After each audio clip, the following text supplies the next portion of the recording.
আসসালামু আলাইকুম, সবাই কেমন আছেন? অনেক দিন পর আমি নতুন একটা ভিডিও নিয়ে চলে এসেছি। আজকে আমার ভিডিও দেখে বুঝতেই পারছেন আমি কি তৈরি করতে চলেছি। আজকে আমরা বানাবো নারকেলের নাড়ু। এর জন্য প্রথমে আমাদের নারকেলটা ঝুড়ে সুন্দর করে পরিষ্কার করে নিতে হবে। এই যে আমাদের নারকেল ঝোড়াঝুড়ি শেষ, এবার আমরা এটা পরিষ্কার করে নিব, যাতে নারকেল কোড়ার সময় কোনো রকম ময়লা এর ভেতরে না চলে যায়। এই জন্য পরিষ্কার করা হয়ে গেছে। এবার আমরা এটা থেকে পানি বার করে নেব। মাশাআল্লাহ, অনেক পানি হয়েছিল, নারকেলের পানিটা অনেক মিষ্টি ছিল খেতে। নারকেলের পানি কিন্তু অনেক উপকারী স্বাস্থ্যের জন্য।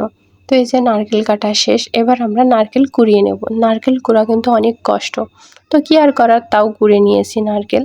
এবার আমরা এই নাড়ুর ভিতরে দিব হচ্ছে চাউল, ভাত রান্না করা চাউল ভেজে নিয়েছি, নিয়ে এটা হচ্ছে পাটায় বেটে নিয়েছি, সুন্দর করে গুঁড়ো করে নিয়েছি। এটা দিলে নাড়ুর টেস্ট অনেক বেড়ে যাবে।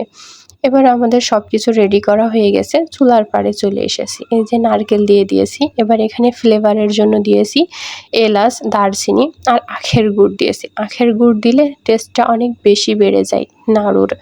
আর একটু স্বাদের জন্য হচ্ছে লবণ দিয়েছি, যাতে মিষ্টিটা অনেক ভালোভাবে বসে যায়। নিজে নাড়ানাড়ি। এবার আমরা এখানে দিয়েছি হচ্ছে সেই ভেজে রাখা চাউলের গুঁড়া। এটা দিলে নাড়ুর টেস্ট একদম অন্যরকম আসে। তো আমাদের প্রায় রেডি। এবার আমরা এগুলো ছোট ছোট করে গোল গোল করে নেব, নাড়ুর মতো করে। এটা অনেক গরম ছিল, হাত দিয়ে করাই যাচ্ছিল না, তারপরও এই যে আমরা সবগুলো করে নিয়েছি। এবার আমাদের নাড়ু তৈরি শেষ। মাশাআল্লাহ, নাড়ুগুলো দেখতে অনেক সুন্দর হয়েছে, খেতেও অনেক মজা ছিল।